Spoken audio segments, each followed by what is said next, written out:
രാസലഹരി കേസിൽ യൂട്യൂബർ തൊപ്പി എന്ന നിഹാദിന്റെ മുൻകൂർ ജാമ്യ ഹർജിയിൽ റിപ്പോർട്ട് തേടി കോടതി. എറണാകുളം പ്രിൻസിപ്പൽ സെഷൻസ് കോടതിയാണ് റിപ്പോർട്ട് തേടിയത്.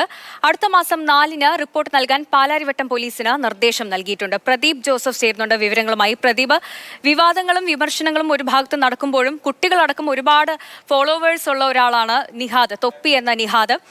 ഈ കേസിൽ ഇപ്പോൾ രാസലഹരി കേസിൽ ജാമ്യ ഹർജിയിൽ റിപ്പോർട്ട് തേടിയിരിക്കുകയാണ് കോടതി. കൂടുതൽ വിവരങ്ങൾ എങ്ങനെയാണ്?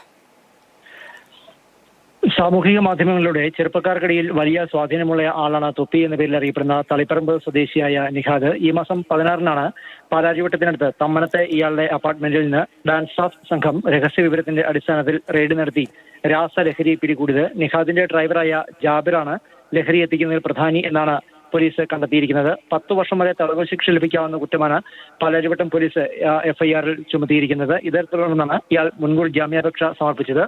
ഈ മുൻകൂർ ജാമ്യാപേക്ഷയിലാണ് എറണാകുളം പ്രിൻസിപ്പൽ സെഷൻസ് കോടതി റിപ്പോർട്ട് തേടിയത്. അടുത്ത മാസം 4-ാം തീയതി കേസ് വീണ്ടും പരിഗണിക്കുമ്പോൾ പാലാരിവട്ടം പോലീസ് ഇത് സംബന്ധിച്ചുള്ള റിപ്പോർട്ട് നൽകണം. തൊപ്പി എന്ന നിഹാദും കൂടാതെ ഇയാളുടെ 3 വനിതാ സുഹൃത്തുക്കളും ഈ സംഭവത്തിന് ശേഷം ഒളിവിലാണ്. ശരി പ്രദീപ്, തൊപ്പിയോടൊപ്പം തന്നെ പ്രതി ചേർത്തിട്ടുള്ള 3 പേര് ഒളിവിലാണ്. എന്തായാലും മുൻകൂർ ജാമ്യ ഹർജിയിൽ കോടതി റിപ്പോർട്ട് തേടിയിട്ടുണ്ട്. പ്രദീപ് ജോസഫാണ് വിവരങ്ങൾ നൽകിയത്.